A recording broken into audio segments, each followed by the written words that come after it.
je souhaiterais revoir tout le module du TAI dans une séance TD supplémentaire de révision générale. Donc, vous devez me trouver un créneau dans les deux prochaines semaines.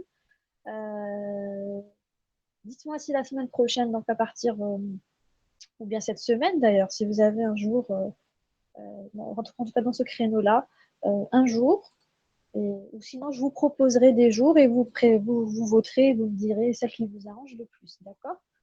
C'est important. Ouais. Donc, on fera une révision en module PAI. Cette fois-ci, ça sera plus structuré parce que je sais maintenant à peu près à quoi nous attendre pour l'examen.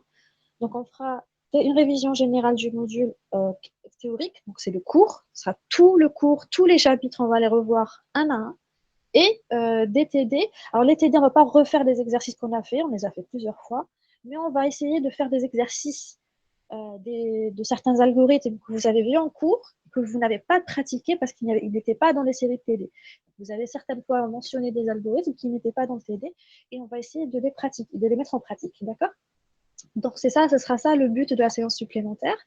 Le deuxième point, c'est l'évaluation. Alors ce problème de transport que les étudiants des fois n'arrivent pas, et j'imagine que vous êtes un peu quand même fatigués, c'est la fin du semestre, vous devez être très fatigués.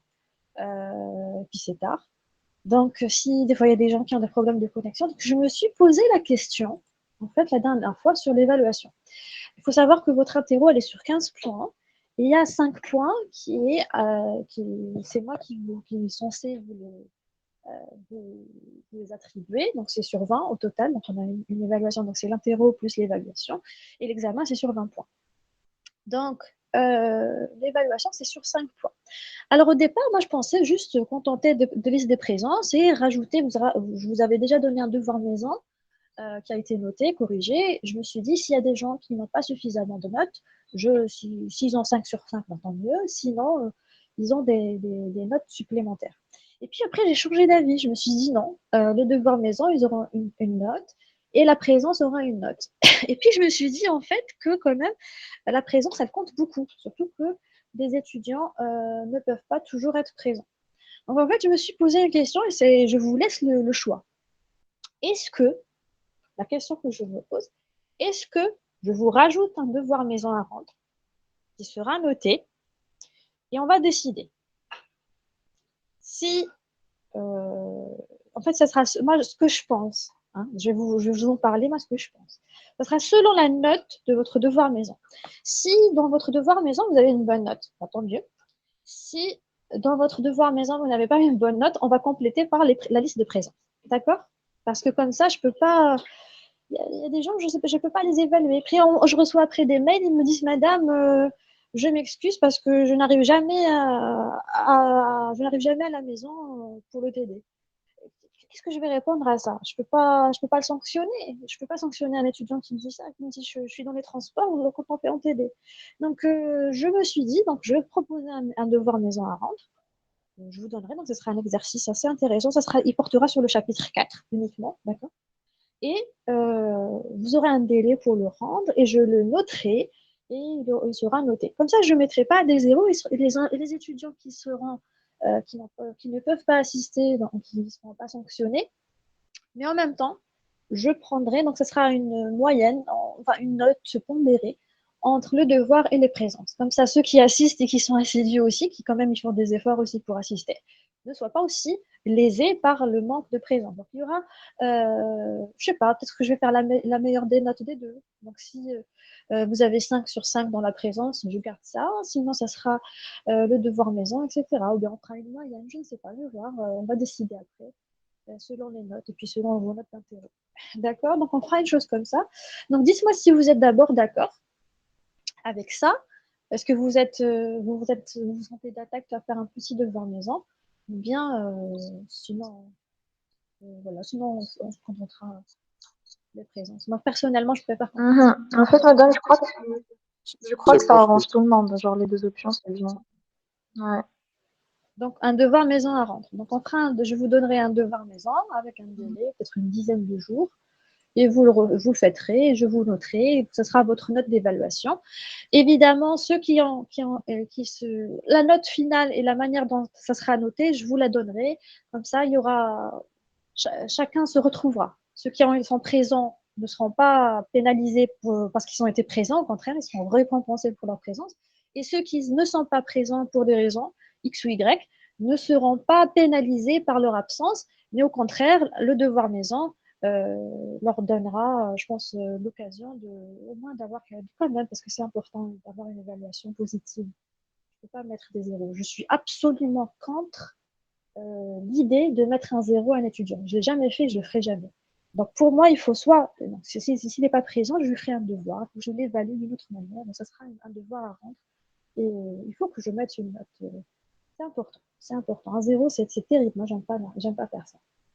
Donc on est d'accord. J'espère que tout le monde, vous noterez, vous transmettrez ça à votre. Très bien. Donc vous êtes d'accord. Très bien. Donc ok, on fait comme ça. Je vous donnerai un exercice à faire donc dans la semaine.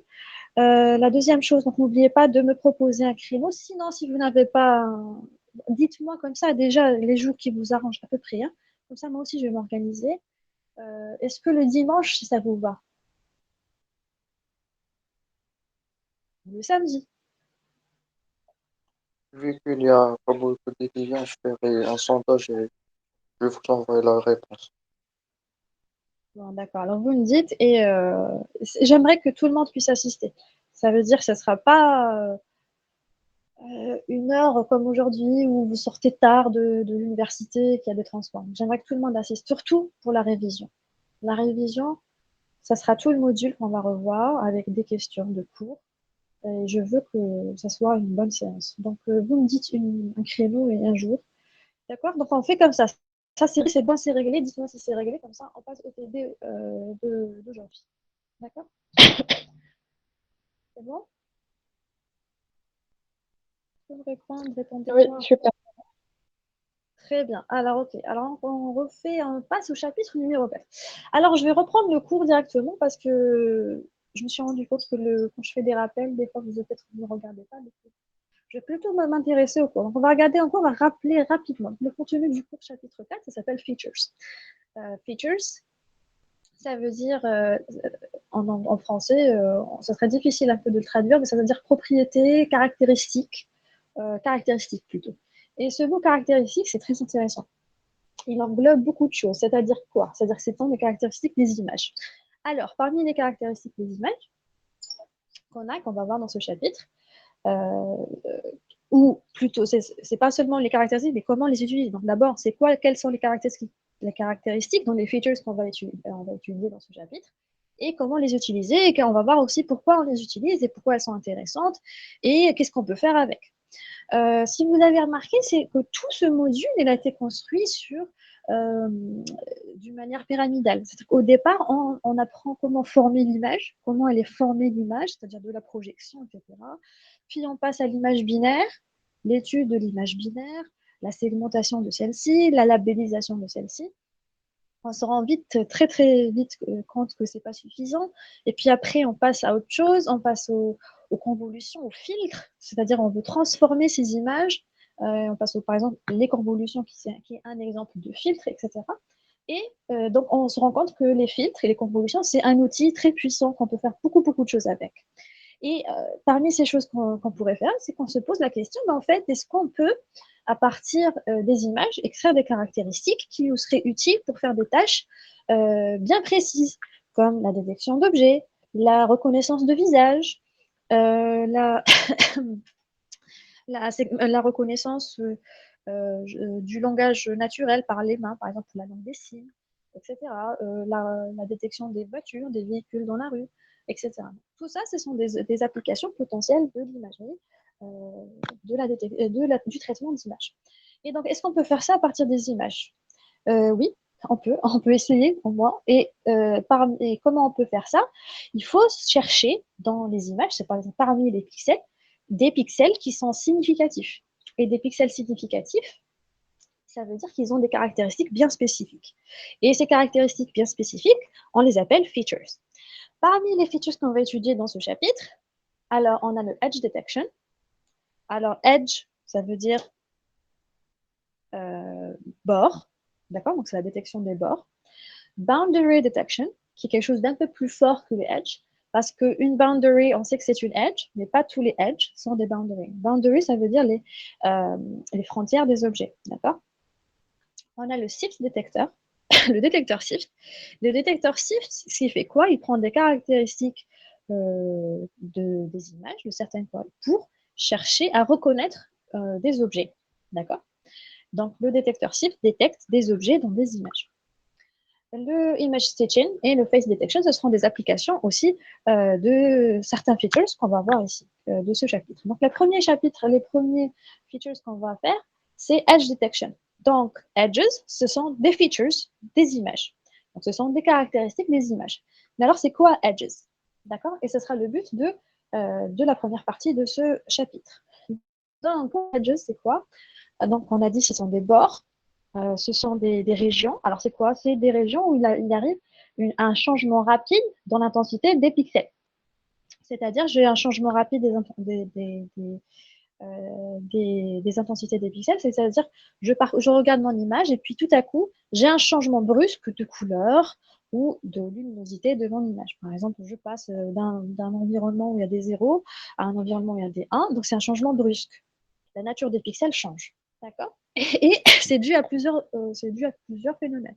Donc ça peut être à cause de la surface des objets, de la surface des choses, de la scène, des discontinuités qu'il y a dans les surfaces. Les objets apparaissent à différentes surfaces et les surfaces, elles ont des bords. La discontinuité de profondeur, quand on appelle profondeur, la profondeur, c'est on en a déjà parlé dans le chapitre 1. La profondeur, c'est la distance des objets par rapport à la caméra et ça a du sens. Par exemple, un objet qui est très très proche de la caméra et qui apparaît brusquement dans la caméra, il va produire des bords autour de celui-ci.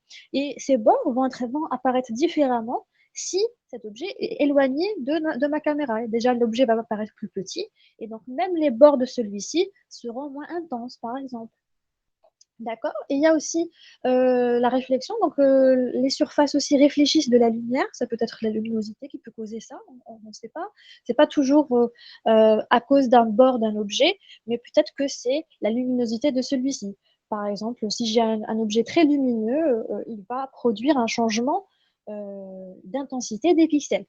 Et donc, ou bien, encore une fois, c'est un changement de luminosité. Par exemple, là où j'ai de l'ombre et de la lumière. Dans une scène, je prends une photo.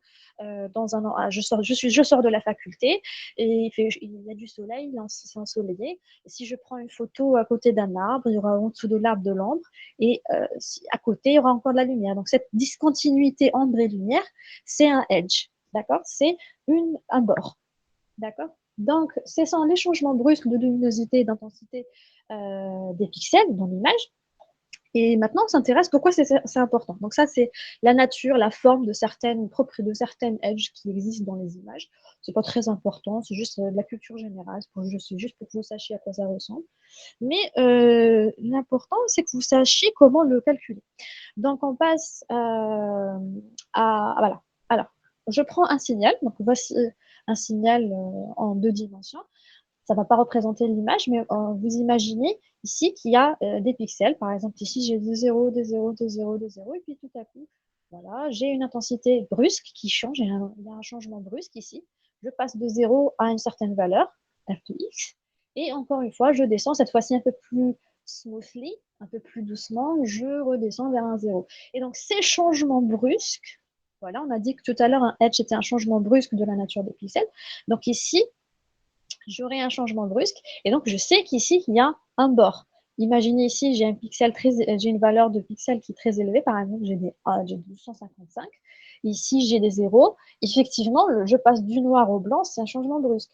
Et inversement, je passe du blanc à même ici, si ça descend graduellement vers le zéro, il y a quand même ici, entre cette région-là qui est 1, 255, et cette région ici qui est 0, un changement brusque. Et donc, il y a forcément un edge. Et donc, une des manières de le faire, donc ça c'est le but, c'est comment le faire. J'ai une image, ici c'est pour simplifier, on explique ça sur un signal en 2 dimensions, c'est pas une image, mais quand même.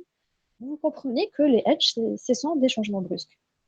Et quel est la manière en mathématiques de pouvoir évaluer ces changements. C'est-à-dire, si j'ai une fonction, comment évaluer sa vitesse? Comment évaluer le changement, son évolution? Et on l'a toujours fait depuis que vous êtes en terminale peut-être. On fait ça grâce aux dérivés. Les dérivés, ça fait quoi? Ça étudie les variations de ma fonction à travers dans différents axes. D'accord? Donc les dérivés permettent de décrire ces changements brusques, ici, et par exemple ici, et ici. Donc les dérivés en mathématiques permettent d'étudier une fonction. Et ça, c'est très bien. Donc la première, donc voilà. Alors en mathématiques, on disait qu'on appelait ça des dérivés. Et en traitement d'image, ça a un nom un peu plus élégant. Ça s'appelle des gradients. Alors, on a dit que donc les gradients, les dérivés étudient ce changement dans la fonction. Alors, les gradients, pourquoi on appelle ça des gradients? Parce qu'il y a un changement sur deux directions, parce que dans une image, on est en 2D. Voilà. Et qu'on étudie ces changements sur deux directions. Alors, voici un exemple d'une fonction, par exemple f de x. Et ça, c'est la première dérivée. Donc, c'est f de prime de x, c'est f' de x, c'est donc la dérivée évidemment, nous, en traitement d'image, on appelle un gradient. Et donc, regardez, c'est ce changement brusque. Donc, c'est la fonction f' de x. Et donc, f' de x, pour x à cette valeur-là, elle atteint un pic. D'accord? Et puis, elle vaut 0 ailleurs. Ici, il n'y a pas de changement. Hein, si vous vous rappelez, si vous vous rappelez de f de x, f' de x, je prends deux points x plus 1 et x, et je fais f de x plus 1 moins f de x sur x plus 1 moins x. D'accord? Donc, c'est la différence de ma fonction f de x en deux points. Et donc, ici, sachant que nous, on essaie toujours de minimiser cette distance. Hein. X et x plus 1. Donc, on essaie toujours de minimiser ça. Donc, c'est la dérivée en un point. Et donc, la dérivée ici en un point, elle vaut une valeur maximale. Ici, elle vaut 0, ici, elle vaut 0, etc. Et inversement, puisqu'on va dans l'autre sens, ce sera cette formule ici, donc fx plus 1 moins f de x. Donc, on aura cette fois-ci un gradient, donc une dérivée négative, et on aura quelque chose comme ça. Ici, c'est la valeur absolue. Donc, ce qui va se passer, c'est que la dérivée qu'on a ici, elle va remonter et on aura quelque chose comme ça. Et donc, ça, c'est pour la théorie. Donc, ça, on explique que la dérivée, donc la dérivée du fond, elle permet de trouver des gradients. Et donc, les dérivés, c'est cet outil mathématique qui nous permet de trouver ces changements brusques dans les fonctions, l'évolution de cette fonction, et donc de retrouver les edges. Et ça, c'est très sympa. Donc, la première des façons de trouver des dérivés, plutôt des edges dans une image, c'est d'utiliser des gradients. Et les gradients, c'est quoi? C'est la première dérivée d'une fonction. C'est f' de x. Donc, ça, c'est très bien. D'accord? Donc, on regarde. On a dit tout à l'heure que pour les gradients, on avait des gradients horizontaux et verticaux. On avait des gradients dans les deux axes. Pourquoi? Parce que depuis tout à l'heure, on montre une fonction f de x qui est en une dimension. Les images, elles sont en deux dimensions. Donc, j'ai une image en deux dimensions. Donc, forcément, j'aurai un axe sur x et un axe sur y. Et je sais que nous, en MI, même vous, je pense, on n'a pas étudié les dérivés sur plusieurs directions. Mais c'est le même principe qu'une dérivée classique. D'accord? Donc, vous regardez, quand vous voyez ici, d de f, donc c'est la dérivée de f, c'est delta de f, c'est quoi? C'est la dérivée partielle donc, de f sur dx, et c'est la dérivée de f sur dy. Donc, si je prends une fonction ici, alors en rouge, c'est ma dérivée f, donc c'est delta de f qui est ici. C'est évidemment, si je fais la projection, c'est le calcul de delta de f sur x et delta de f sur y. Donc, c'est sur les deux axes. Et donc, voici un exemple de delta de f, donc la dérivée sur x. Donc, le gradient sur x, voilà, c'est ce changement ici. Vous voyez ici qu'on passe d'un environnement en noir, ici en blanc, et ce changement en noir en blanc, c'est un changement horizontal. Donc, c'est sur x. Et pareil, ici, par exemple, c'est un exemple de gradient vertical, c'est-à-dire ou sur y, sur l'axe y, où là, par exemple, je vois qu'il y a un changement de 0 vers le 1, hein, même si ici, c'est graduel, il y a ici, entre ce point-là et ce point-là, on a un changement très brusque. Et ce changement brusque, c'est un gradient, donc c'est un edge, ça dénote déjà un gradient, donc il y a une dérivée non nulle entre cet espace-là et cet espace-là, qui est verticale. Et ces changements-là, donc ces dérivés, ces gradients qui existent, dénotent euh, d'une présence d'un edge, d'accord, que vous voyez ici. Donc un edge, c'est quoi? C'est ce changement brusque qu'il y a dans l'image. Donc voici quelques exemples de edges. Je reviens ici. Donc là, les gradients, ils ont des propriétés, d'accord? Donc c'est comme les dérivés. Et comme on est en 2 dimensions, d'accord? Donc on a une dérivée sur x et une dérivée sur y. Et donc moi, c'est pas très sympa de décrire euh, une propriété mathématique qui est le delta f, c'est-à-dire le gradient, avec 2 valeurs. Donc au lieu de faire ça, je vais utiliser la magnitude de delta f. Donc delta f, la magnitude de delta f, tout simplement, c'est le gradient sur x au carré plus le gradient sur y au carré, racine carrée de tout ça. Donc en fait, c'est comme si ici je faisais une projection, vous voyez, ça c'est mon delta f ici, j'ai les gradients sur x, j'ai les gradients sur y, et évidemment que la magnitude, c'est-à-dire la length, comment on dit length, la longueur de mon vecteur, qui est ici, c'est la norme. Voilà la norme de mon vecteur qui est ici en rouge. C'est quoi? Le carré, c'est la racine carrée de quoi? De delta f, delta x ici en orange, plus le delta f, delta y aussi au carré en orange aussi. D'accord? Donc ça, c'est pour la magnitude. Et c'est très bien. Je peux avoir la longueur de mon vecteur qui me dit, voilà, mon vecteur, il est de tel. Mon gradient, il a telle magnitude, c'est-à-dire il a une telle force, il a une telle norme. D'accord? Il y a effectivement aussi, on peut retrouver l'orientation, mais très souvent, on n'utilise pas la notion d'orientation, ou rarement. Ce n'est pas toujours le cas parce qu'il faut définir des θ dans des certaines ranges, en imagerie. D'un point de vue traitement de signal, c'est vrai que c'est très utilisé, mais là, en traitement d'image, c'est vrai qu'on l'utilise très rarement. Il y a 1 ou 2 algorithmes qui sont très connus qui les utilisent, d'accord? Dans SIFT, on va le voir plus tard dans le chapitre. Mais c'est pas aujourd'hui, c'est pas le but d'aujourd'hui, d'accord? Donc c'est la gradient, c'est quoi? C'est la tangente entre delta x et delta f. Donc delta x et delta f, si j'utilise la tangente, donc c'est delta x, delta f, ça va me donner la tangente de, de cet angle-là. Donc ici c'est delta f il descend ici, delta f sur delta x il peut descendre ici. Donc j'aurai delta f sur delta y divisé par delta f sur delta x, le gradient de y divisé par le gradient de x, ça va me donner, si je fais la tangente de ces 2 valeurs, ça va me donner la tangente de alpha, ou de θ plutôt, ici ça sera θ, un angle θ, et cet angle θ, c'est ce qui me décrit la rotation de ce vecteur en rouge, d'accord?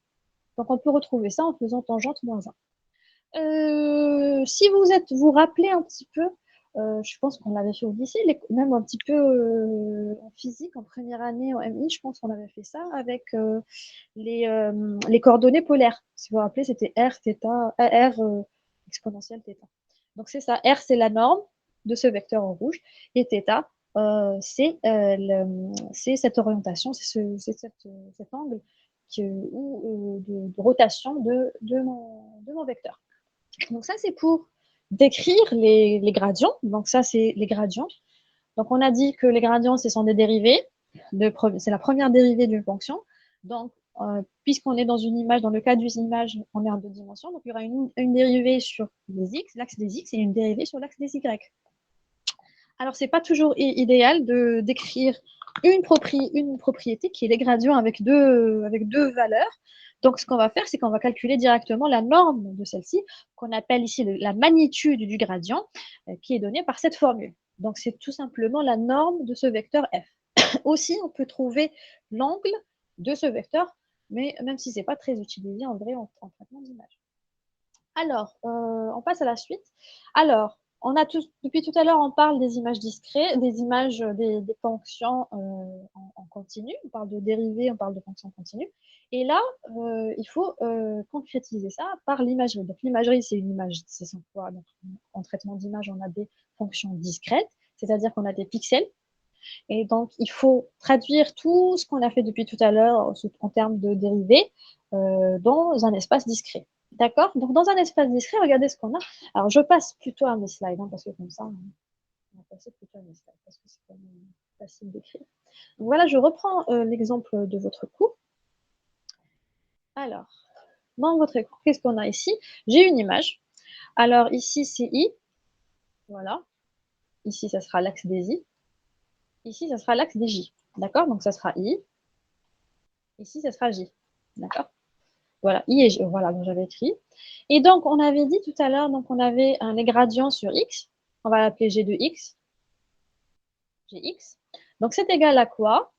Eh bien, c'est une dérivée sur cet axe. Alors, une dérivée sur cet axe, ça veut dire quoi? Je prends, c'est quoi une dérivée, on a dit? Je prends, de manière générale, une dérivée, c'est que f de x1, f de x sur x plus 1 moins x. Ah, ça, c'est un x. Hein. Voilà. Et donc, c'est ça une dérivée. De manière générale, ça ressemble à ça une dérivée. Et donc, on va faire la même chose avec en imagerie. Et les gradients, il n'y a pas une seule manière. Donc, est-ce que ce f de x, ce sera toujours le prochain voisin? Est-ce que ce sera f de x plus 2 moins f de x moins 1? En fait, c'est j'ai une fonction, une dérivée, ça peut être une fonction ici, donc c'est f de x par exemple. F de x plus t. Donc, de manière générale, f de x. Donc, ici, c'est, on a dans cet axe-là, ici, c'est x plus t. Ici, c'est x. Et donc, de manière générale, on essaie de de la distance, x et x plus t, donc c'est-à-dire qu'il vaudrait mieux que t tende vers 0, d'accord, pour qu'on ait une dérivée en un point. Mais on peut avoir une dérivée qui englobe un grand espace. Donc, il n'y a pas de règle, surtout qu'en traitement d'image, on peut tout faire. Puisqu'on a un cas discret, on peut s'imaginer des filtres, donc on peut s'imaginer des fonctions qui peuvent traiter un pixel sur 2, par exemple. Donc j'aurai une distance ici, x plus 2. Mais de manière générale, on va étudier le cas de base qui fait quoi? Alors, le cas de base, il prend une image, donc il prend un carré, et il calcule. Donc on a quoi? Ici, on a un pixel ij-1. Ici, j'ai un pixel ij. Ici, j'ai le pixel ij. Donc ici, c'est le j-1. Donc c'est son voisin supérieur. Ici, c'est le i plus 1 j, c'est son voisin de droite. Ici, c'est le voisin en diagonale, qui est i plus 1 j moins 1. D'accord? Donc c'est i moins 1. I moins 1, c'est i moins 1. Je ne sais pas pourquoi il a écrit i plus 1. C'est i moins 1. Ah non, c'est i plus 1, c'est ça. C'est correct. C'est i plus 1 j moins 1. D'accord? Donc ça, c'est correct. Donc, on va ici, ça c'est le i, ça c'est le j. Très bien. Alors, ce qu'on va faire, ben maintenant, il faut calculer ce gradient. Donc, qu'est-ce qu'on fait? En vrai, regardez la formule qui nous est donnée. Donc, ça, c'est le gradient sur x. Hein, c'est g de x. D'accord? C'est égal à donc, quelque chose qu'on divise par 2, epsilon. Alors, epsilon, c'est quoi? J'ai dit que c'était la distance. Je ne l'ai pas dit, mais je vais le dire maintenant, c'est cette distance. Donc, ici, on va dire qu'on a pris 2 pixels. D'accord? Donc, c'est 1 sur 2 pixels. D'accord? Donc, et ce qu'on va diviser, ce qu'on va multiplier, c'est par ça. Alors, qu'est-ce que c'est que ça? On a f de i plus 1, j moins 1. Donc, c'est celui-là, f de i plus 1, j moins 1. Celui-là. On va l'appeler 1. On va laisser 1. D'accord? Alors, on va l'appeler 1. Moins, donc moins quelque chose. F de i, j moins 1. Alors, je regarde où est i, j moins 1, c'est celui-ci. Donc, c'est 1 moins 2. C'est le pixel 1 moins le pixel 2. Regardez la formule. Pixel 1 moins pixel 2. Plus, encore quelque chose, plus une autre formule.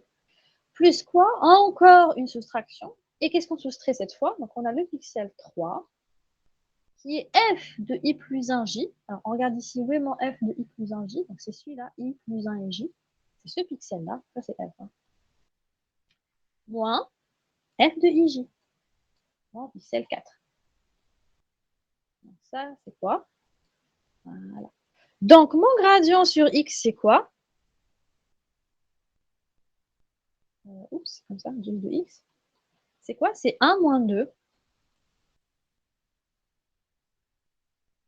plus 3 moins 4. Alors, quand je dis 3, 1, 2, 3, ce sont des pixels.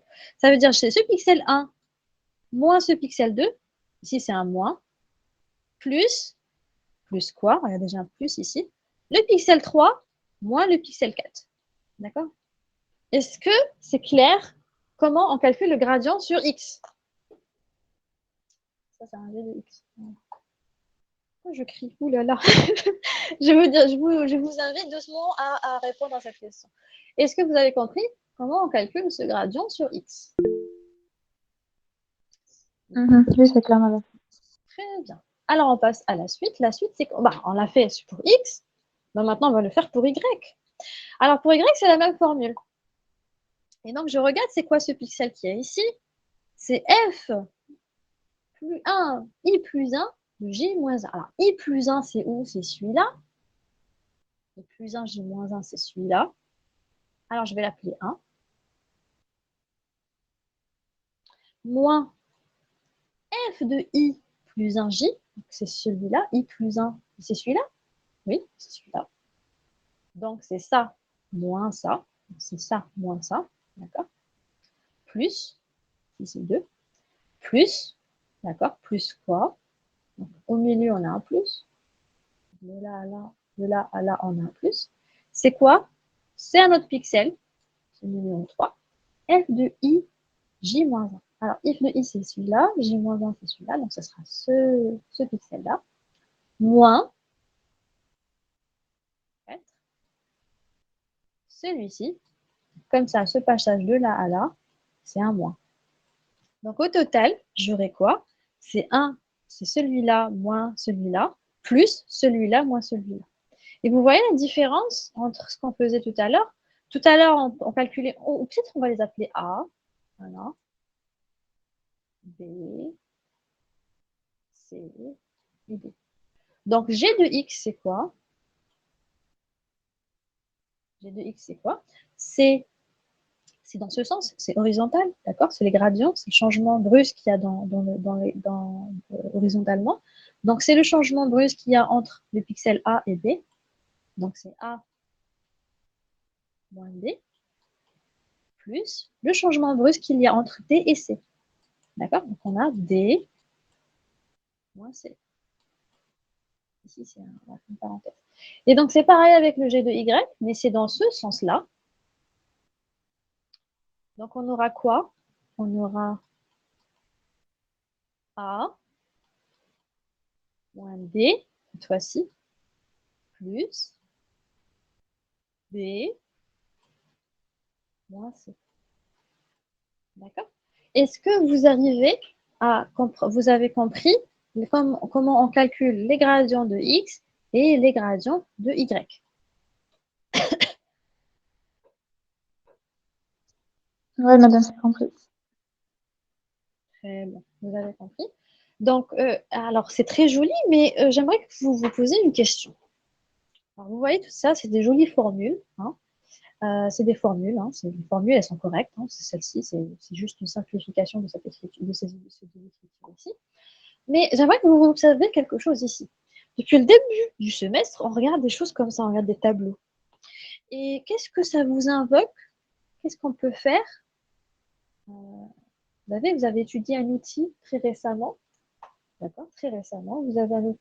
Oups, qu'est-ce que j'ai fait? Je suis une bêtise. J'ai effacé. Non, c'est pas grave.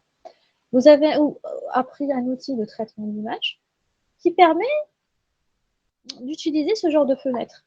Hein.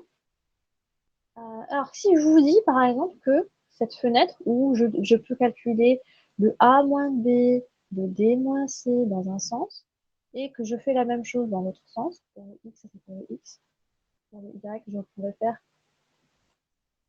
A,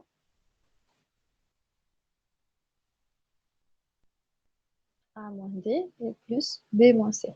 Et si je vous dis que ces fenêtres-là, on peut les écrire sous forme de convolution. Et si je vous disais que pour calculer les gradients, au lieu de faire ça, enfin on le fait, on balaye l'image, etc., on le fait sous forme de convolution. Et donc c'est bien joli, mais en fait, on peut faire tout ça toute cette transformation, tout ce qu'on vient de décrire ici, toutes ces formules mathématiques qui ont l'air monstrueuses quand on ne rentre pas dans les détails à l'intérieur, en fait, on peut les réécrire sous forme de convolution très très joliment. Regardez, c'est quoi une convolution? Alors ça, c'est g de x. Une convolution ici sur x, ça c'est g de x, ça c'est sur x. C'est quoi? C'est ce pixel. Donc si je fais passer une convolution sur ce pixel-là, j'aurai ce pixel moins ce pixel, je fais une soustraction. Et entre les deux, c'est la somme de quoi? De ce qui va se passer ici. Donc, ça sera ici, regardez, je vais passer encore une fois. Regardez, si je fais une convolution, alors une soustraction ou une somme, c'est la même chose. C'est juste que j'utilise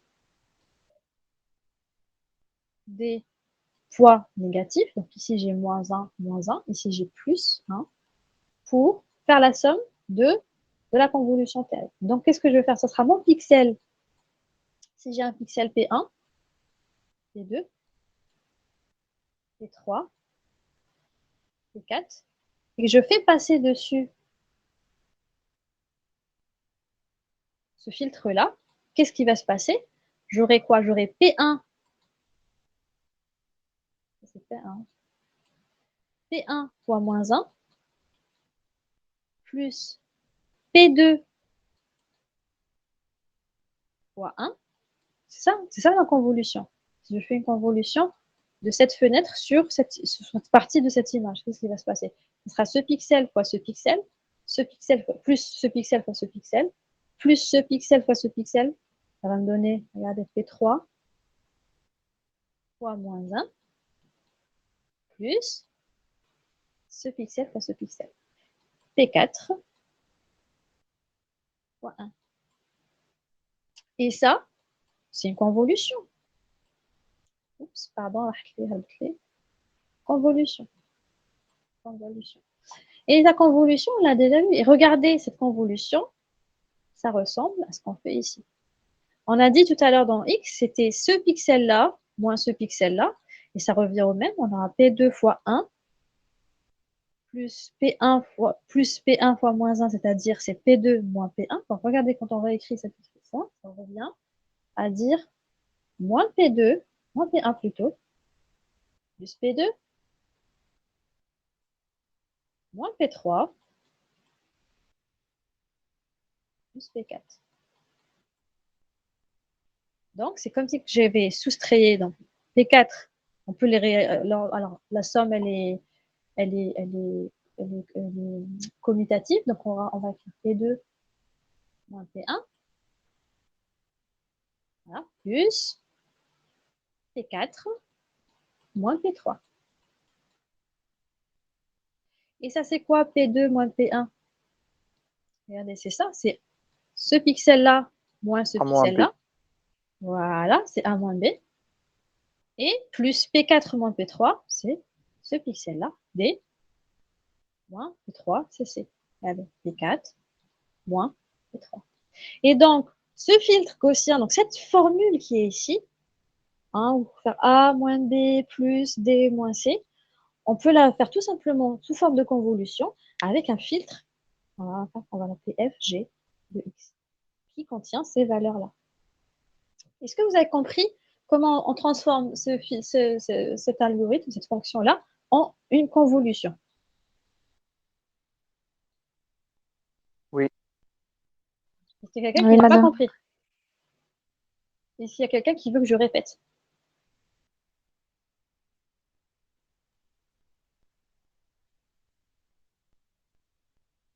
Allô? Il faut me dire. Il n'y S'il a y a pas, quelqu'un. il n'y a pas. Ok, d'accord. Alors, je vais passer. Et la même chose avec le Y. Donc ici, Y, qu'est-ce qu'on disait?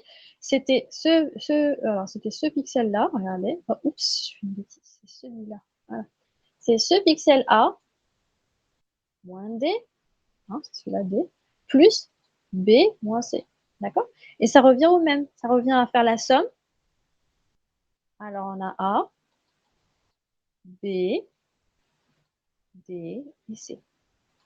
C'est la somme. Avec ces poids ici. Donc ça revient à faire quoi? Si je fais la somme de cette convolution, j'aurai quoi? J'aurai A plus B moins C moins D. Je vais réarranger ça. Pourquoi? Parce que la somme, la soustraction, c'est enfin, la somme est commutative. Donc, je vais faire quoi? Je vais faire A moins B plus B moins C. D'accord? Et ça, que j'ai juste extrait de ça, c'est exactement mon gradient Y. D'accord? Donc ça, c'est pour mon gradient Y, et je peux donc le réécrire sous forme de convolution en utilisant cette matrice-là, où j'aurai ces coefficients pour, pour pouvoir extraire les gradients de Y.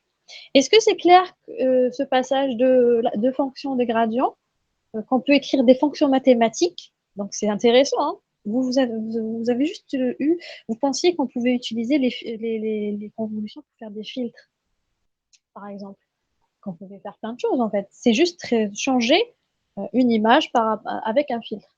Et là, on peut faire un traitement bien spécifique. Et ce traitement spécifique, c'est quoi? C'est les gradients. Donc, regardez le gradient sur X, c'est quoi?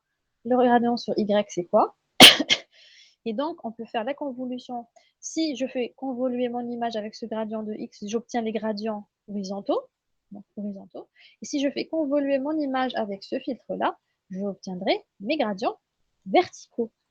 Alors, est-ce que c'est clair comment on passe de filtres, de mon gradient vers des filtres convolutifs pour étudier les gradients, pour calculer les gradients? Oui, c'est clair. Très bien. Et ben, qu'est-ce qu'il nous reste à faire? Eh ben, on va tout simplement. Alors voilà, il s'agit de dérivées horizontales et verticales. Les gradients sont calculés comme une convolution. Très bien. Et donc, il suffit de les appliquer. Donc, on va repartir à notre TD, c'est pas celui-là. Donc, c'est ici notre TD. Regardez ce qu'on nous demande. J'espère que normalement, vous avez tous la série. Donc, l'exercice, pour l'instant, il y a 2 exercices. Et j'espère qu'il y aura le prochain bientôt. Pour l'exercice numéro 1, alors regardez, on a une image ici. Alors ici, on a des valeurs un peu plus foncées qui ont des valeurs de pixels égales à 50. Et ici, des valeurs de pixels qui sont grises un peu plus claires, qui sont égales à 150. Alors vous allez me dire, oui, pourquoi? Parce que 50 il est plus proche de 0, donc c'est plus foncé. Et 150, c'est plus proche de 1, donc de 255, et donc c'est plus clair. Ce qui est logique. Vous observez qu'il y a 6 lignes, et 6 colonnes et 8 lignes. Et regardez ce qu'on nous demande de faire. On va dire soit la partie d'une image représentée par le tableau suivant, calculer les dérivés selon les lignes et les colonnes. Alors, qu'est-ce qu'on a dit des dérivés? Et déduire la valeur du gradient.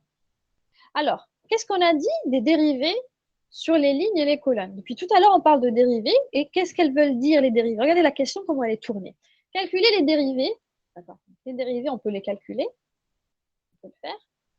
Qu'est-ce qu'elle veut dire en termes de gradient? Des dérivés, les dérivés sont les gradients. C'est ça ce qu'il vous pose un peu dans cette question. Il faut dire les dérivés sont les gradients. Donc les gradients sont calculés grâce aux dérivés. Et il y a des dérivés selon les lignes et selon les colonnes, qu'on va appeler des dérivés ou des gradients verticaux et horizontaux. Et nous, qu'est-ce qu'on a appris? On a appris à les calculer en faisant des convolutions. C'est très bien. Alors, on va passer à notre image. Donc, voici la représentation de mon image qu'on a vue tout à l'heure. Donc, ici, alors j'aurais dû faire ici foncé, ici clair. Hein. Bon, c'est une bêtise, c'est pas méchant. On va changer après quand je vais corriger. Ici, en clair, en bleu clair, c'est des valeurs de pixels qui vaut 50. D'accord? Et ici, en bleu foncé, ben, ce sont des valeurs de pixels qui valent 150. D'accord? Comme dans l'exercice. Donc, je ne vais pas m'amuser à réécrire à chaque fois parce qu'après, ça sera encombré, c'est pas joli. Donc, qu'est-ce qu'on va faire pour calculer les gradients? On va commencer par le gradient horizontal, donc G de X. Alors, qu'est-ce que je fais? Alors, j'ai une image, très bien. J'ai un filtre, c'est mon gradient sur X. Regardez, c'est celui-là, d'accord? C'est dans ce sens, ça veut dire que c'est horizontal. Alors, comment je fais? Ben, pour obtenir les gradients sur X, je fais quoi? Je fais convoluer ce filtre sur mon image, tout simplement. Et donc, j'aurai une grille à la fin qu'on va obtenir et qu'on va remplir au fur et à mesure que je fais convoluer ce filtre sur l'image. Donc, je fais passer mon filtre ici. Regardez, c'est ce filtre-là. Alors, avec moi, vous allez m'aider. Hein. Donc, j'ai 50 fois moins 1 plus 50 fois 1 ici et ici. plus 50 fois moins 1, plus 50 fois 1. Alors, je vous demande le résultat de cette convolution, c'est 0, bravo. Donc, j'ai 0. Qu'est-ce qui se passe? Alors, je fais quoi? Je fais encore balayer. Donc, c'est une convolution. Je passe à l'ensemble des pixels suivants. 0. 0, ça va me donner 0, très bien. Et ici, alors, qu'est-ce qu'on observe? J'ai 150 fois 1, plus 50 fois moins 1, 150 fois 1, 50 fois moins 1. Alors, ici, quel est le 200. résultat de Anal, j'ai pas entendu. 200. Bravo, 200. c'est 200. Je continue. Ici, j'ai 150 fois 0. 1. Très bien. Ici, 0. 0. 0. Très bien. On descend encore une fois. Ici, c'est encore 0. C'est 0. C'est 0. 0. Encore une 0. fois, là, non. Ça ressemble 200. à 900. Bravo. Je continue. Je continue. Je continue. Je continue. Je fais le même principe. Je l'applique partout. Voilà. Regardez ce qui se passe. C'est encore 200. Très bien. 0. 0. Je descends encore une fois. C'est la même chose. Ah, bah, c'est la même chose. Très bien. Je ne fais pas grand-chose ici. C'est toujours la même chose. Ici, alors regardez encore une fois. J'ai 50 fois moins 1 plus 50 fois 1. Ça s'annule, ça donne 0. Plus 150 fois moins 1 0. plus 150. 0. Très bien. Ici, c'est 0. Ok, je continue 0. ici. C'est encore très bien. Ici, un peu plus délicat. 100. 100. C'est 100. Bravo, bravo. Vous voyez, ici, il faut toujours calculer. Alors, j'ai 150 fois 1 moins 150 fois moins 1. Ça veut dire c'est 150 moins 150, c'est 0. Et je fais encore la somme de quoi? De 150 fois 1 moins 50. Alors, 150 moins 50 plus 150 moins 150, c'est égal à 100. D'accord? Donc, ce gradient ici, il a une valeur moins inférieure au gradient qu'on avait ici. D'accord? Il était bien plus prononcé dans cette convolution, par exemple, que dans cette convolution-là. C'est ça ce que ça veut dire. D'accord? Alors, on continue. Donc, on a des zéros, je continue, 0, 0, 0, 0. Et qu'est-ce que vous remarquez à l'image? Qu'est-ce que vous remarquez dans mon gradient de x? Mes gradients, voilà, ma fonction gradient, elle a égal à un pic de 100, ici 200 ici et 100 ici, pour les valeurs où il y a un changement, brusque d'intensité dans l'image, dans mon axe horizontal. Je ne vois pas l'axe vertical. Horizontalement, les changements brusques qu'il y a horizontalement dans mon image, ils sont là. Et ces changements brusques dans mon image, ils sont représentés par mon gradient horizontal. Ailleurs, là où il n'y a pas de changement, j'aurai des zéros. Là où il n'y a pas de changement, j'aurai des zéros. D'accord? Est-ce que vous avez compris comment faire pour calculer les gradients horizontaux? Oui. Très bien. Alors, pour G de Y, c'est le même principe. J'ai toujours ma même Madame, image. Oui. pour G de Y, le changement est combine les 3 pixels, bين les 3 derniers pixels ou les 2 derniers pixels? Exactement, exactement. C'est ça. D'accord. D'accord? Donc, on va voir tout de suite. Alors, on va prendre mon image. Je reprends mon image comme elle était tout à l'heure. Je prends mon filtre G de Y cette fois. Regardez, G de Y, il ne faut pas se tromper. Donc, c'est comme ça. Regardez, le changement, il est comme ça. Je passe du positif au négatif. Donc, c'est vertical. Et donc, je fais la même chose. Je prends, voilà, ça c'est le résultat de mon, ici c'est le résultat de mon gradient, je vais le stocker ici dans cette matrice-là. Et donc, je fais convoluer. Voilà, j'ai 0, 0. Ici, qu'est-ce qu'on a? 0. 0, bien oui. Pourquoi j'ai 50 moins 50? C'est 0. Plus 150 moins 150, ça donne 0 aussi. Pardon, je vous demande pardon. Donc, je continue. Qu'est-ce qui se passe? Je continue encore. J'ai 0. Je continue encore. J'ai 0. Je continue encore. Bon, 6 de 0. Je continue, je continue. Et vous voyez comme il n'y a pas de changement dans mon image, des changements verticaux, il n'y aura rien, il n'y aura aucune information dans mon gradient. Parce que mon gradient, c'est les changements, je cherche les changements verticaux. Là, il y a des changements horizontaux, mais comme je cherche des changements verticaux, ben, j'ai rien, j'ai aucun changement. Donc, dans mon axe Y, ici, j'ai que des zéros. Et comme a dit votre camarade, donc c'est Amine qui l'a dit, Amine, oui, c'est Amine, qui l'a dit tout à l'heure, il y aura pour les 3 derniers pixels. Et regardez ce qu'on observe ici. Donc, ici, dans ces pixels qu'il y a, il y a effectivement des changements verticaux. Alors, regardez ce qui va se passer lorsque je vais passer ma convolution dessus. Regardez ce qui va se passer. Donc, quand je passe ma convolution ici, donc qu'est-ce que j'ai? J'ai 50 moins 150, ça fait moins 100, plus 50 moins 150, ça fait moins 200. Au total, j'ai moins 200.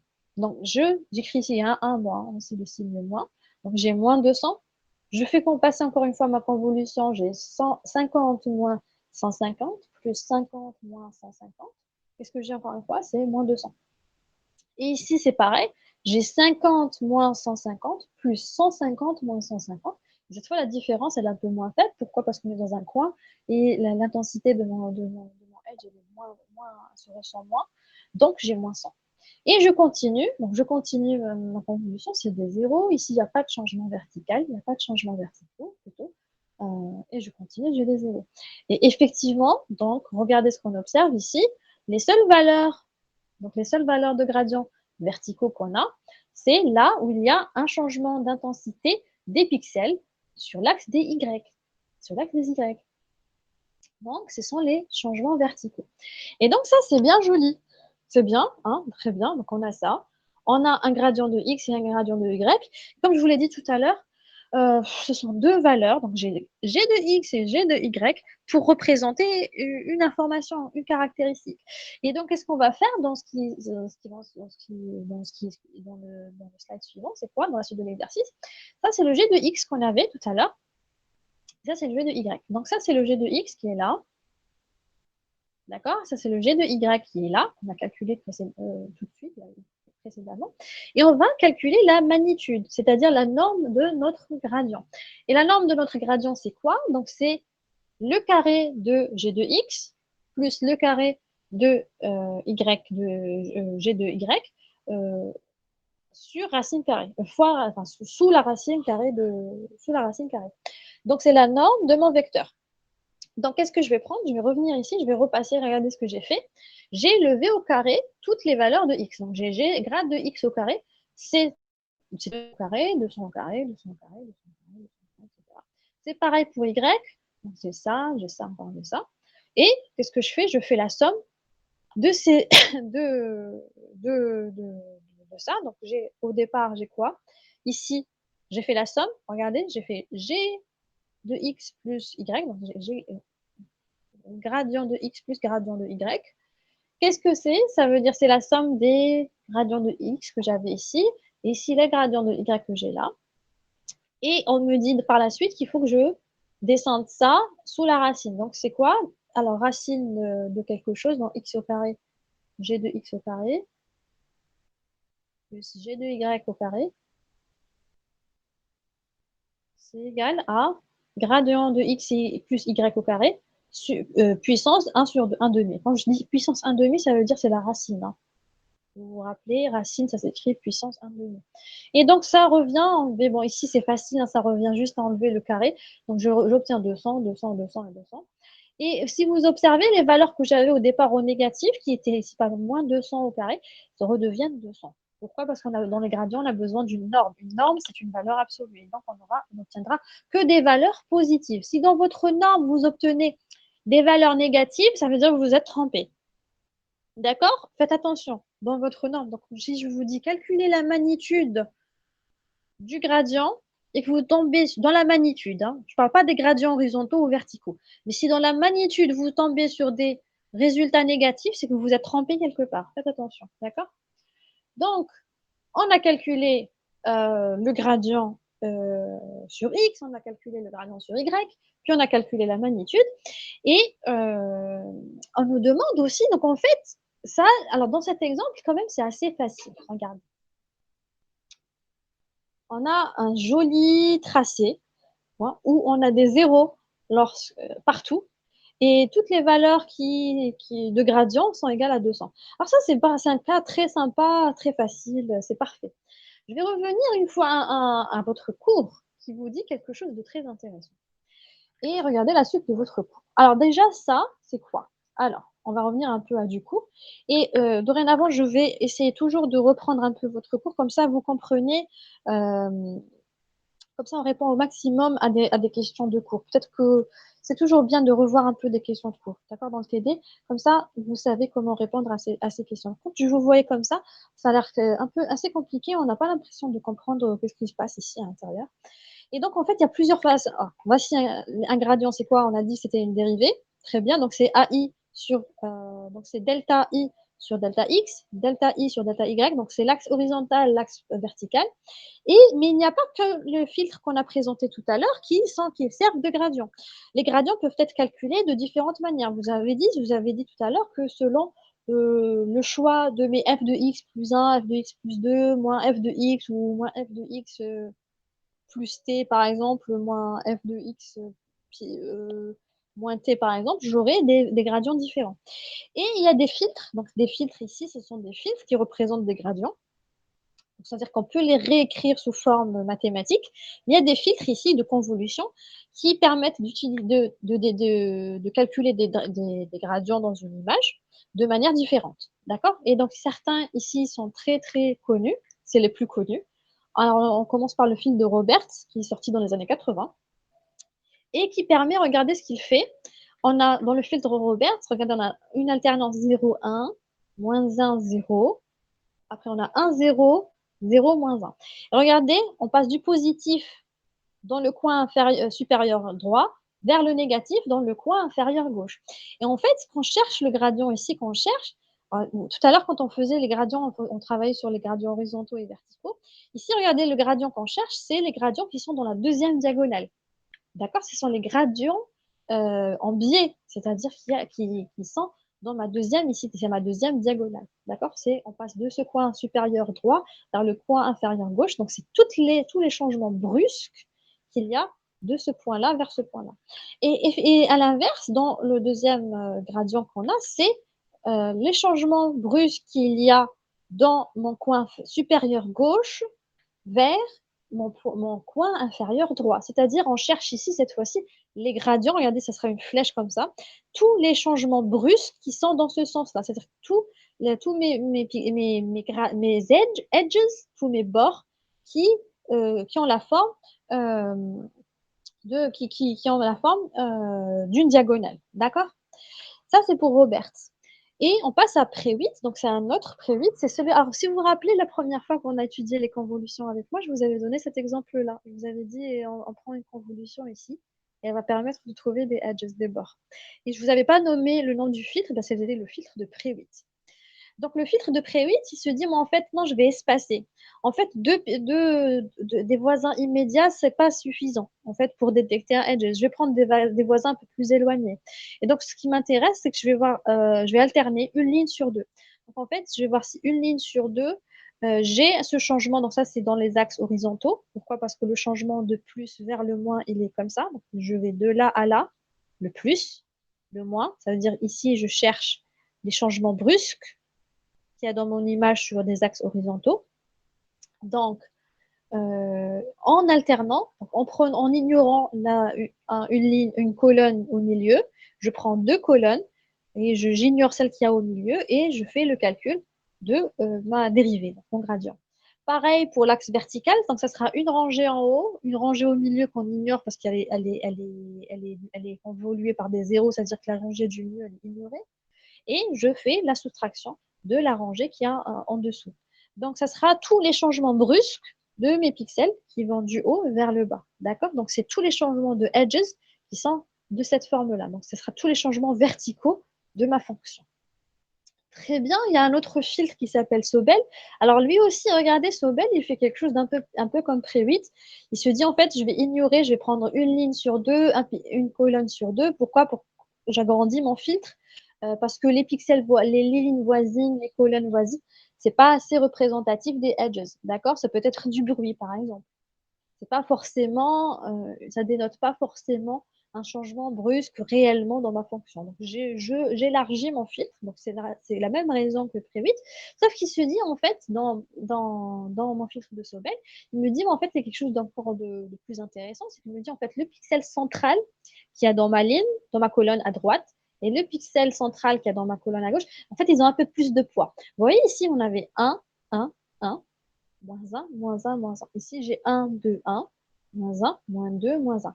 Est-ce que ça veut dire, cette distribution, ça veut dire que quand je change les valeurs de ces convolutions, de ces paramètres, ça veut dire que j'affecte un nouveau poids à mes pixels, à ma convolution.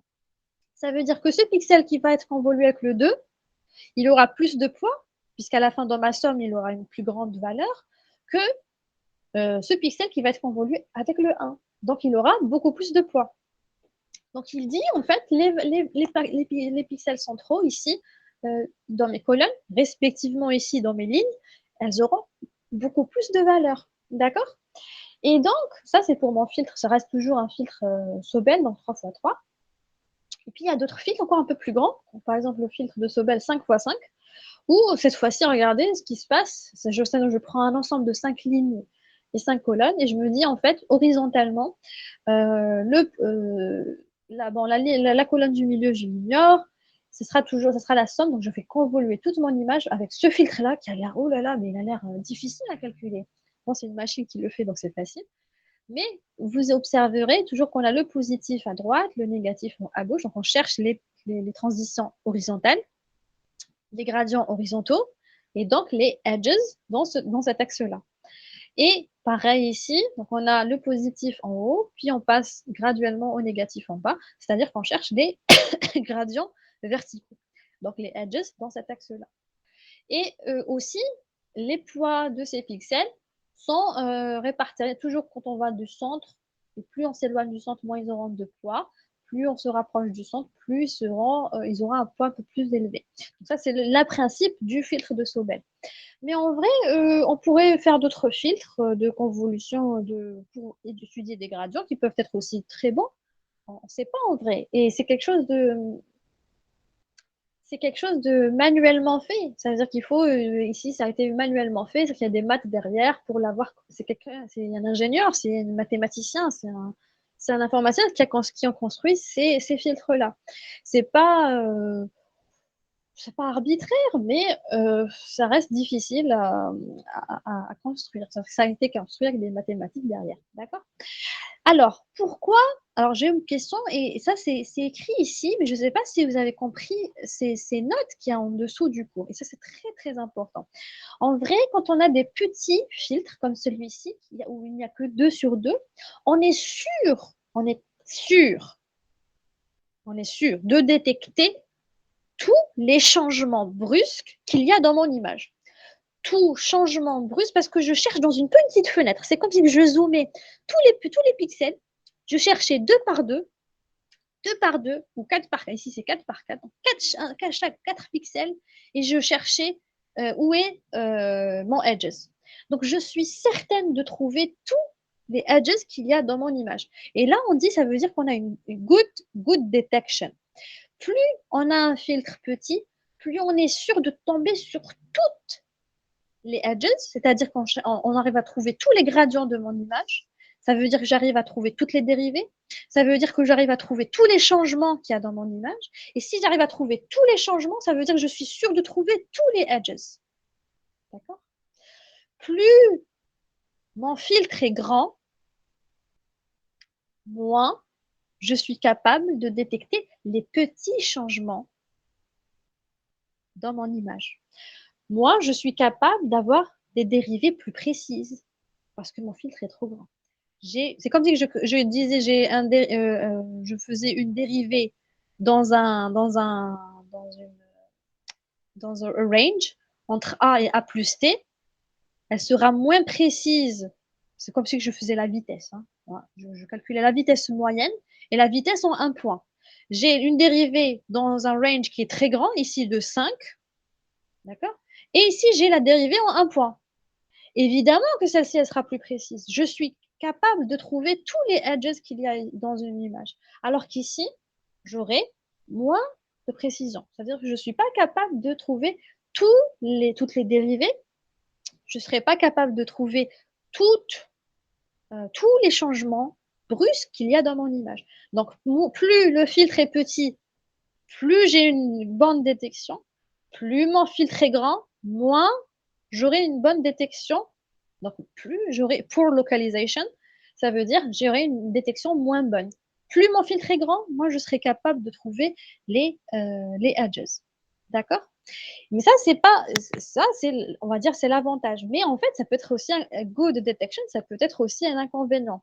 Et regardez ce que ça veut dire. Ça veut dire plus il est petit, plus il est sensible au changement. C'est-à-dire le moindre changement, je suis capable de le localiser. C'est vrai, je suis capable de localiser tous les changements. Mais est-ce que tous les changements sont pertinents? Est-ce que tous les changements veulent dire que j'ai un changement de bord, j'ai un changement d'objet, j'ai un bord d'objet. Je pourrais avoir un objet qui est fait de 2 couleurs ou de 3 couleurs. Est-ce que le changement à l'intérieur de ces objets, ça représente un changement d'objet? Non, évidemment. Si j'ai un objet qui est texturé, voilà, vous avez fait un beau dessin, je ne sais pas, moi, d'une fleur. Allez, est-ce que la fleur, elle a toute la même couleur partout? Non. Donc, les changements, un petit filtre, il va détecter ces changements à l'intérieur de ma fleur. Mais peut-être que ces petits changements d'intensité ne sont pas pertinents, ne sont pas représentatifs d'un changement dans ma scène, d'un bord important, d'un bord pertinent. Il peut aussi y avoir du bruit. Ça veut dire, est-ce que mon bruit qui peut être, je ne sais pas, moi, il y a du bruit dans une image, hein, il y a toujours du bruit. Donc, ça veut dire c'est du bruit, donc il y aura un changement d'intensité de pixels et les filtres petits vont les détecter. Donc, les filtres qui sont petits sont plus sensibles au bruit et plus sensibles aux petits changements, aux changements de toute intensité des pixels. Alors que si j'ai un grand filtre, il sera moins sensible au bruit, c'est-à-dire le bruit il ne va pas être affecté par le bruit. Il est capable de détecter un bord qui est pertinent d'un bord qui est du bruit, d'un bord qui n'est pas assez, qui ne représente pas un changement très important dans mon image. D'accord? Le troisième point, c'est que j'aurai une poor or good detection. En vrai, ici, si j'arrive à détecter tous les changements, ça veut dire que j'aurai tous les changements de mon image. Mais parmi tous ces changements, combien, donc le ratio, quel est le ratio de mes bonnes détections, de mes bords pertinents sur l'ensemble des changements que j'ai détectés avec un filtre comme ça? J'aurai un ratio faible. Alors qu'à contrario, si j'ai un filtre un peu plus grand, beaucoup plus grand, je serai moins sensible aux petits changements, c'est-à-dire je détecte moins les changements qui sont petits, moins de changements qui sont dus au bruit, et j'aurai un ratio donc de détection de bords pertinents sur la totalité des bords que j'ai détectés qui est beaucoup plus élevé. Et donc, j'aurai une bonne détection de ces bords.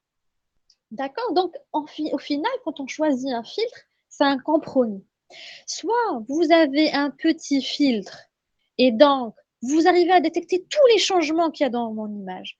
Mais parmi tous ces changements brusques qu'il y a dans mon image, d'intensité dans mon image, peut-être certains ne sont pas pertinents. Peut-être certains ne représentent pas des bords. Alors que si j'ai un filtre un peu plus grand, je vais évidemment détecter beaucoup moins de changements, beaucoup moins de bords, de changements d'intensité de mes pixels, donc j'aurai moins de gradients. Mais parmi ceux que j'ai détectés, je suis certaine j'aurai un plus grand ratio de gradients qui représentent effectivement des bords d'objets. D'accord? Et ça, c'est très important. Et donc, on passe à la suite. Alors, un moyen de résoudre ça lorsqu'on a un petit filtre, comme dans notre cas, ici on a travaillé sur un petit filtre, c'est de me dire en fait, moi j'ai pas envie de perdre tous mes changements. C'est-à-dire que je vais filtrer parmi les filtres, parmi les edges, parmi les gradients qu'on a trouvés.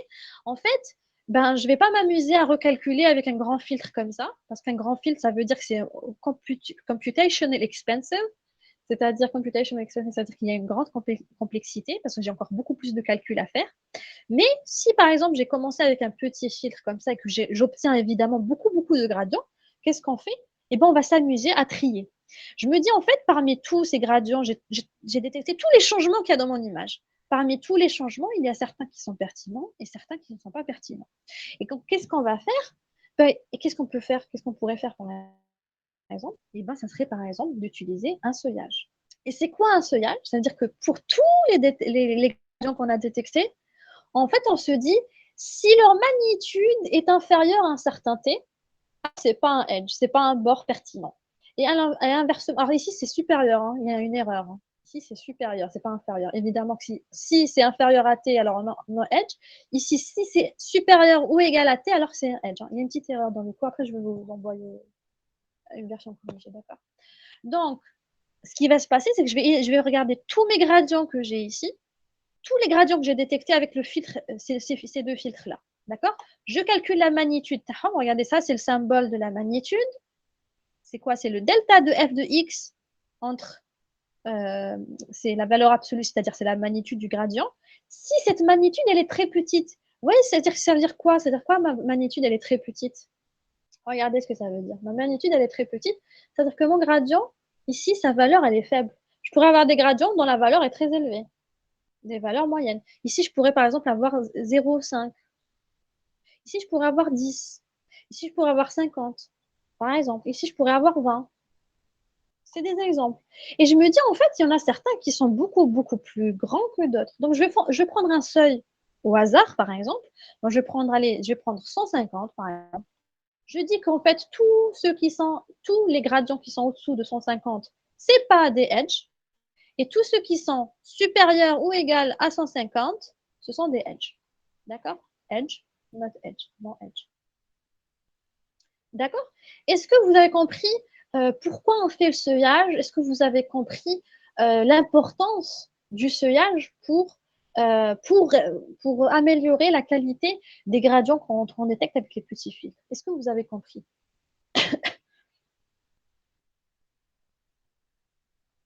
Vous pouvez répéter le troisième point. Celui du threshold? Celui du seuillage? Non, avant Ah, ici, celui-là, le poor good detection? oui. D'accord. Alors, ça veut dire quoi poor good detection? D'accord. Qu'est-ce qu'on a dit tout à l'heure?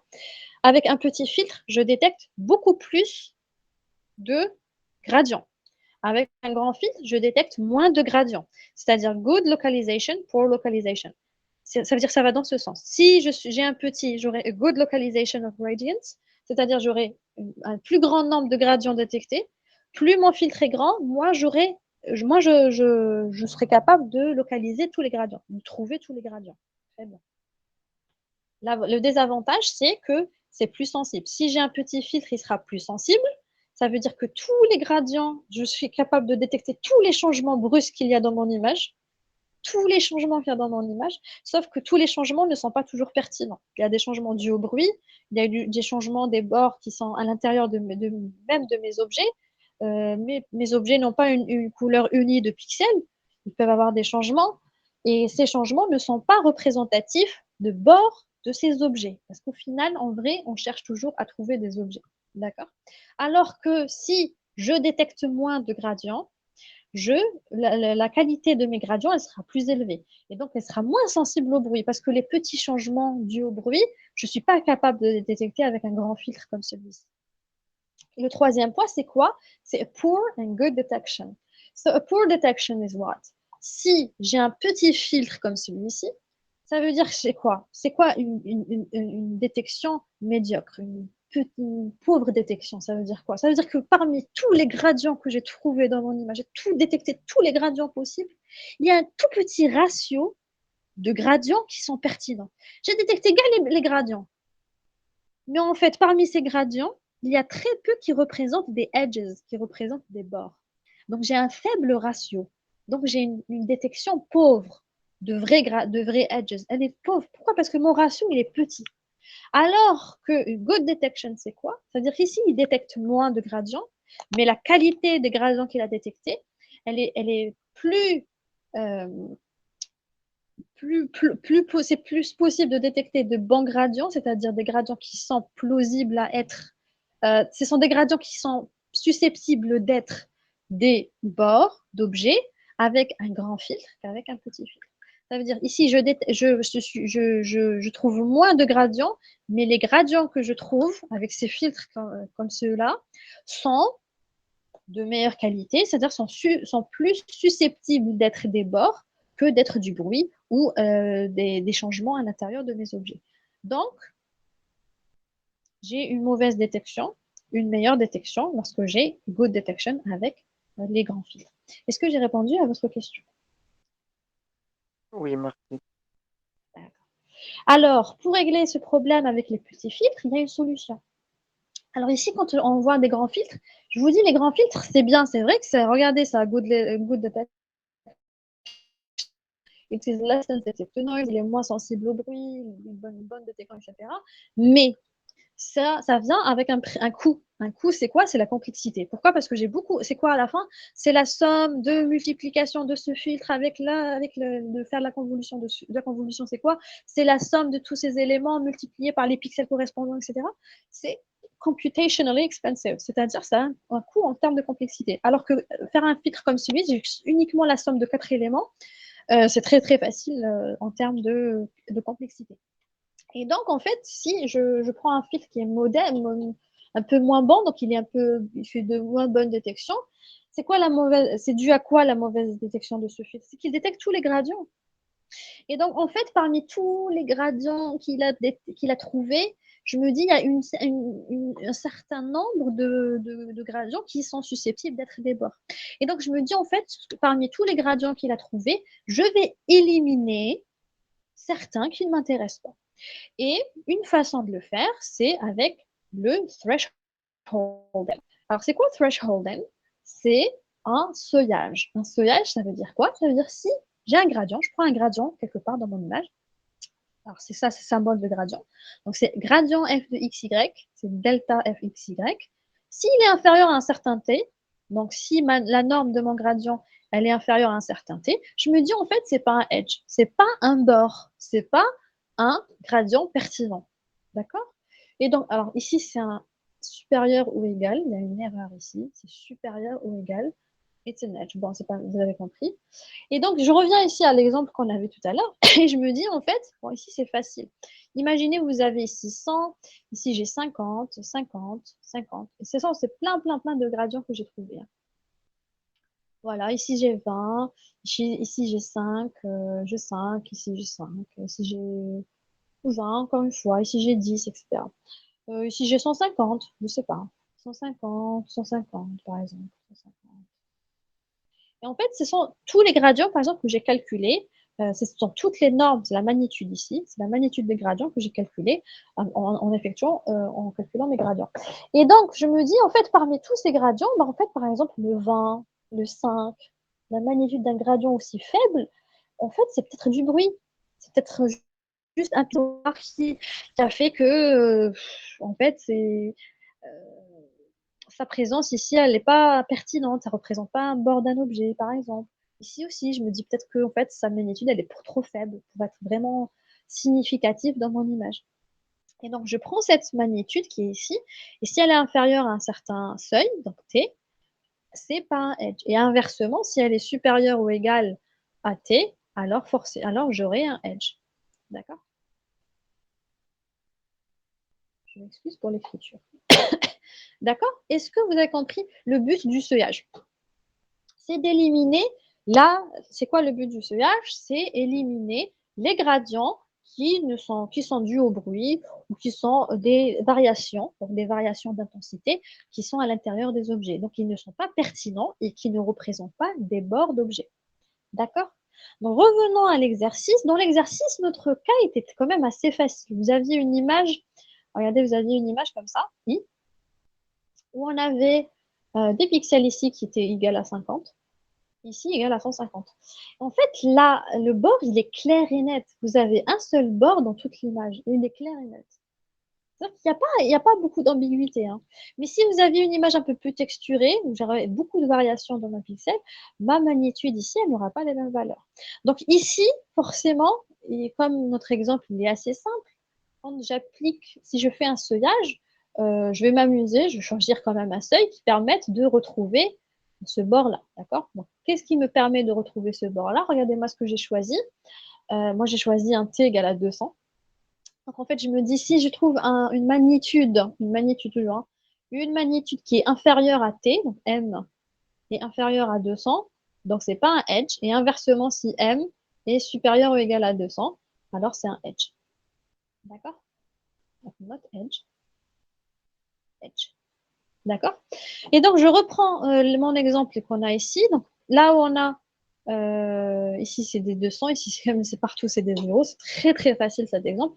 Donc, j'ai le premier pixel, c'est un 0. Donc, si c'est inférieur à 200, je vais dire que c'est non edge, je vais le noter 0. Et si c'est inversement, si c'est supérieur ou égal à 200, c'est un edge, je vais le noter 1.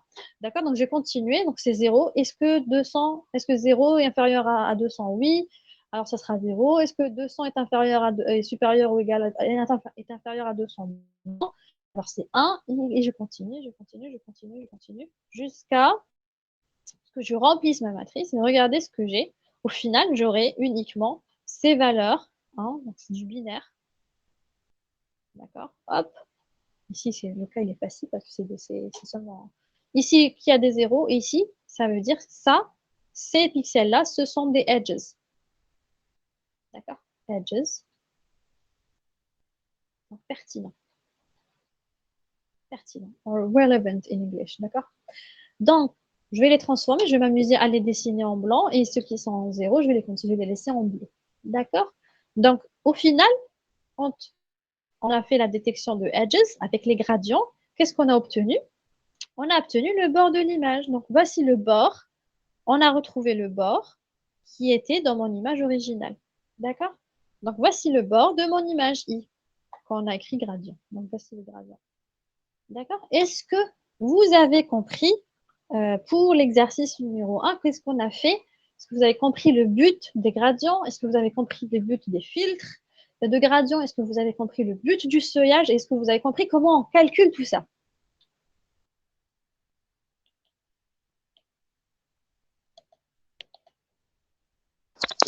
Oui, madame, j'ai compris. D'accord. Est-ce que quelqu'un de vous a des questions?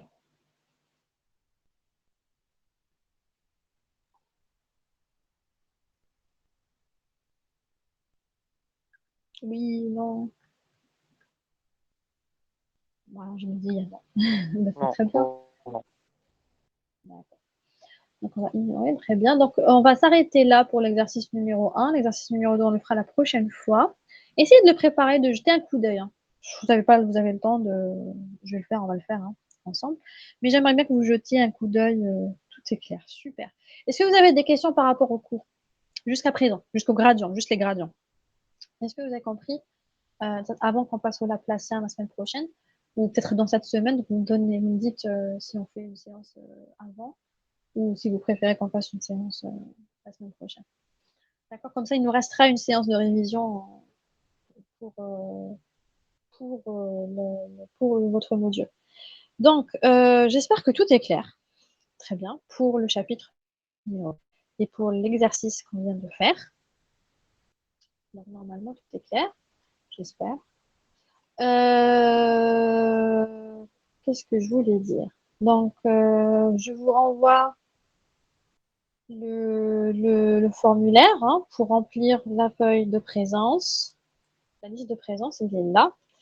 Elle est là plutôt. Donc, voici le formulaire de la liste de présence. N'oubliez pas de remplir. Hein, d'accord.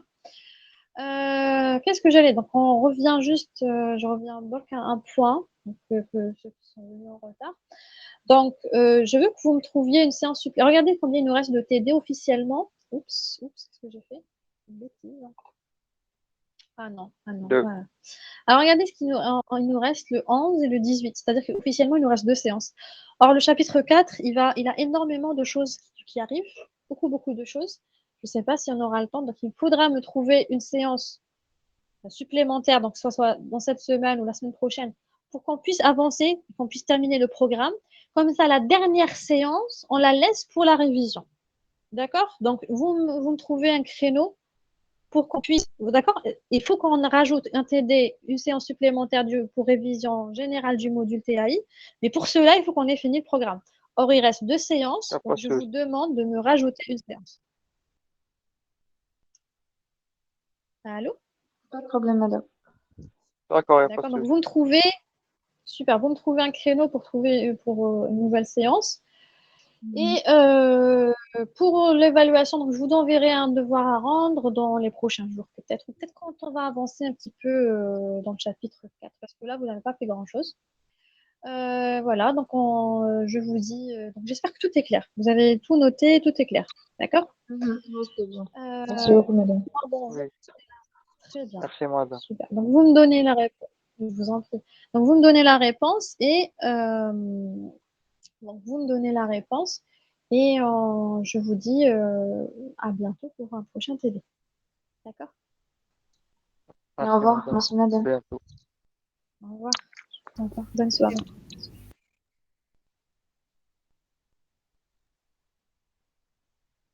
Merci, je vous en prie. Je vous en prie.